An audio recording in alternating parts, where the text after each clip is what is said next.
E aí, gente, beleza? Aqui é o Bruno Lima do canal Desenhando Animes para mais um feedback ao meu desenho, só que hoje é diferente, porque a gente vai falar um pouquinho sobre história em quadrinho. Pois é, cara, tem muita coisa para falar. Enfim, se você caiu de paraquedas e não sabe, feedback ao meu desenho é aquele quadro neste canal maravilhoso que é o Desenhando Animes, onde eu pego uma arte de um dos alunos do curso Desenhando Animes, que aliás está aqui na descrição, pois é, para dar um feedback, para rabiscar um pouquinho por cima, falar onde que você pode melhorar e pegar esse ensinamento e soltar para você aqui no YouTube. Às vezes você nem faz parte, nem é um aluno, mas você acaba aprendendo também. Para isso que existe este quadro. Mas olha só, vamos lá. Esse aqui é um desenho, uma página do Silas Joseph, que ele falou aqui, ó, tô tentando fazer o meu primeiro mangá / HQ. Olha que louco, né? Até comentaram assim, tipo, parece um Shiryu e tal. Ele falou que foi realmente uma das inspirações. Só que o que eu vou falar aqui não é sobre criação de personagem, mas sim layout de página. Pois é, talvez você que não manja nada e tá querendo aprender alguma coisinha, você pode sim aprender algo interessante para você criar suas próprias histórias, né? Olha só. Mas enfim, Silas, cara, parabéns. Primeiro de tudo, parabéns. 2 palavras, hein? Parabéns para você por essa iniciativa de criar um mangá, uma HQ, porque é uma coisa muito trabalhosa. Eu finalizei um livro agora que eu parei para criar livro para te ensinar a desenhar a cabeça, né? E assim, eu fiquei 2020 inteiro para fazer isso, 130 páginas com mais de 600 ilustrações. Então assim, isso é quase um jabá, né? Mas calma, não é um jabá não. Mas assim, o que acontece? Dá um baita trabalho. Então esses projetos são interessantes porque a gente aprende pra caramba. É uma coisa que a gente sabe que tem um começo, meio e fim. Então assim, e nem todo mundo faz porque dá trabalho, né? Então assim, parabéns por por essa sua iniciativa. Espero que dê tudo certo. Continue postando as páginas, né? O desenrolar da história desse Shiryu, que não é um Shiryu, é Shiryu amigo. Pois é, lá no grupo do Desenhando Animes. Mas vamos lá. Antes de falar sobre layout de página, eu queria falar um pouquinho sobre sombra, porque assim, o desenho do Silas é bem trabalhado, ele tá fazendo uma parada muito bem, colocando o cenáriozinho ali e tal. Eu não sei como ele tá fazendo, na verdade, com alguns detalhes, tipo as árvores, a nuvem, se ele tá pegando da internet de alguma maneira, ou se ele tá desenhando tudo, mas de qualquer maneira, é isso aí, tem que ter cenário, tem que ter poses diferentes, ângulos diferentes, cada cena exige uma coisa, tá bom? Mas antes de adentrar nessa parte do layout da página e tal, eu queria falar um pouquinho sobre as sombras, né? Então, por exemplo, aqui, esse desenho tá super clean, essa parte de trás tá super clean,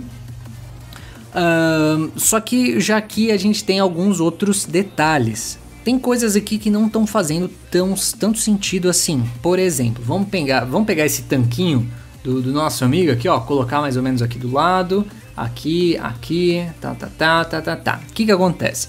Tá super escuro aqui no meio, certo? E se a gente tem, né, aqui assim, ó, super escuro, vamos fazer rapidão, tá? Eu vou até, né, com fins demonstrativos, fazer uma esfera e ó, aqui no meio da esfera é mais escuro e depois acaba ficando mais claro, né? Aqui assim, por exemplo. O que significa? Significa que a luz está vindo de um lado e está vindo de outro, criando uma sombra no meio. Tem nome para tudo isso, mas não precisa se adentrar tanto assim, tá bom? Nesse caso é a mesma coisa, vem a sombra de um lado, vem a sombra do outro aqui e acontece mais ou menos isso.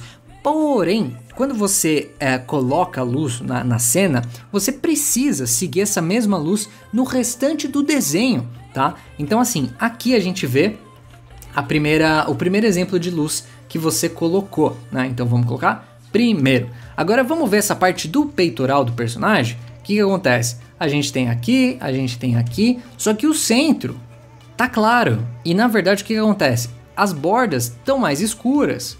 Opa, já mudamos a fonte de iluminação aqui, né? Agora a gente tem a luz no meio e aqui do lado acaba ficando mais escuro. Então, opa, aqui a gente já tem um segundo ponto de iluminação. Agora, se a gente olhar para as pernas, o que acontece? Opa, vamos lá, vou fazer uma calça aqui, ó, bem feinha, mas enfim, né? A gente tem a sombra vindo de um lado, só desse lado de cá. Ou se a gente fizesse um círculo, né? Como se aqui tivesse escuro, né? Sendo que a luz vem da direita. E esse aqui é o terceiro ponto de iluminação. Então tá vendo que no seu personagem você fez 3 iluminações diferentes, sendo que você tem que pensar na fonte de luz e aplicar isso na cena inteira, tá? Então esses cuidados a gente tem que tomar. Eu até poderia achar outros, por exemplo, no rosto já não tem nenhum desses 3. Não tem o primeiro, que é a sombra no meio, não tem o segundo, que é a sombra dos lados, nem o terceiro, que é a sombra totalmente da esquerda. Então aqui a gente teria uma quarta forma de sombra, de luz e sombra. Então assim, toma cuidado com isso, porque senão, além de não ter coerência, fica estranho, porque cada lugar você aplicou a sombra, a luz de uma maneira diferente, fechou? Isso aqui sim é um conteúdo um pouquinho mais técnico, no sentido de pequenos detalhezinhos, né, mas que fazem muita diferença. Agora sim, vamos falar do layout da página. O que eu consigo perceber, tá? Que primeiro acontece essa cena, para depois vir essa cena de trás. Eu acredito que é isso. Por quê? O que acontece? Quando a gente está vendo um quadrinho, dependendo do quadrinho, da HQ, a gente tem esquemas de leitura, indo da esquerda para a direita, ou da direita para a esquerda, dependendo daquilo que você está lendo.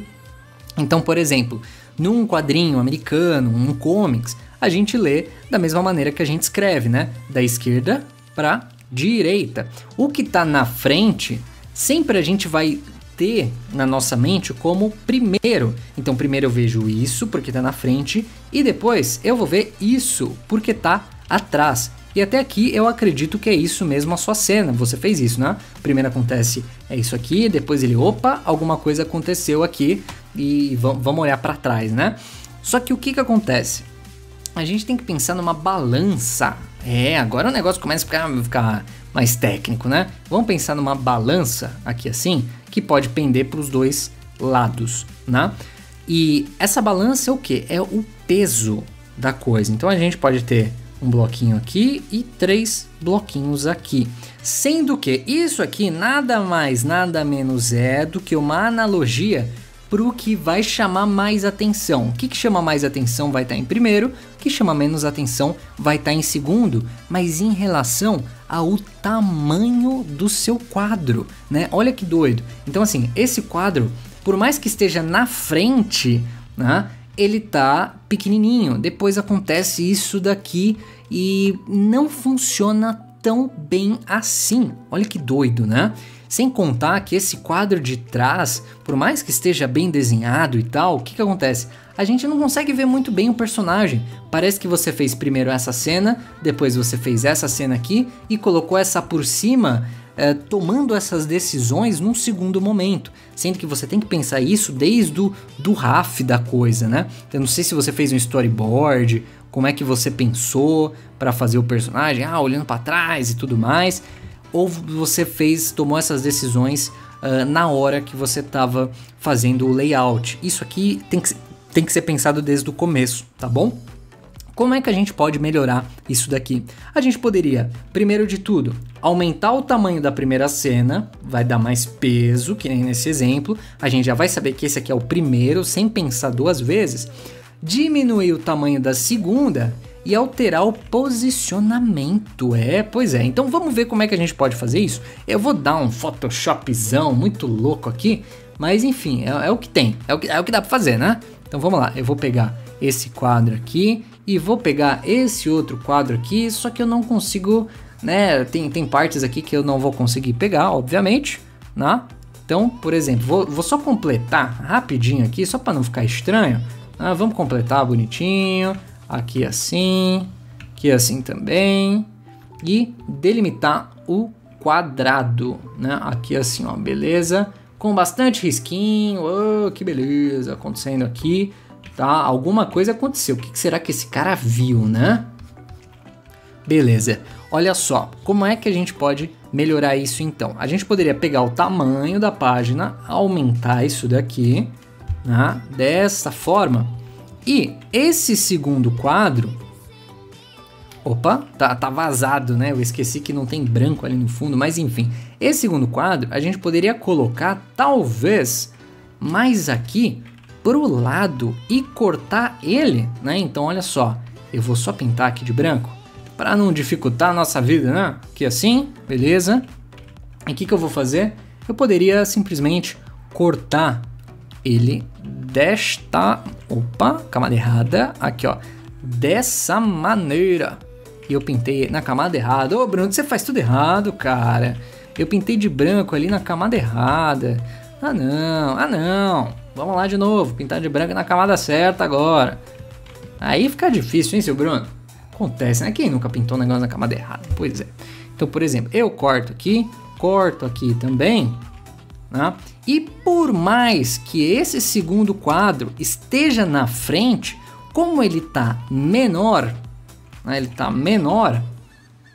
Funciona mais. Eu não sei se você consegue perceber isso daqui. Se você quiser, você pode até pegar isso aqui, ó, e jogar para trás, não tem problema. Você vem aqui, ó, e... Só que aí você teria que fazer o quê? Você teria que arrumar o ângulo do personagem, né? Senão, aí sim a gente não ia conseguir ver ele direito, tá? Uma dica bônus que eu te dou é o seguinte. Essas coisas de um quadro totalmente encostando em outro, assim... cuidado para não abusar disso, porque... pode ficar muito poluído o quadrinho que você tá fazendo. Então você fala, pô, isso aqui é legal. Eu acho muito legal, né? Quando a gente quebra a quarta parede, às vezes quebra o quadro, fazendo tipo, vou continuar essa arvorezinha um pouquinho pro lado. Nessa quebra de quarta parede é legal, só que a gente tem que usar com parcimônia. A gente tem que tomar um certo cuidado, porque senão fica muito poluído. Então, olha só a diferença de como tava, né? Pra como ficou, né? Então, opa, ele tomou opa, tem alguma coisa acontecendo aqui atrás, né? Então, esses pequenos toques vão ajudar a gente a contar uma história, narrar, né? Fazer essa narrativa. É claro que tem muitas outras coisas que a gente pode abordar sobre criação de quadrinho, de mangá e tal, mas isso aqui já é uma pincelada, até mesmo para você que tá vendo, que nem tem a intenção de fazer um quadrinho, para você falar, caramba, olha como eu tenho que pensar em tanta coisa na hora de fazer uma página que talvez você nem soubesse da existência, nunca tivesse pensado em nada sobre, só que olha só, já dá uma baita diferença. Enfim, eu espero que você tenha curtido. Silas, mais uma vez, cara, parabéns pelo seu projeto, continue com isso. Espero que você tenha também pego algumas informaçõezinhas nesse vídeo aqui para dar um up nessa sua história que você está criando. Enfim, aqui na descrição tá o link do curso Desenhando Animes e vejo vocês no próximo vídeo aqui deste canal maravilhoso onde a gente sempre tá aprendendo coisa nova. É isso aí, valeu e fui!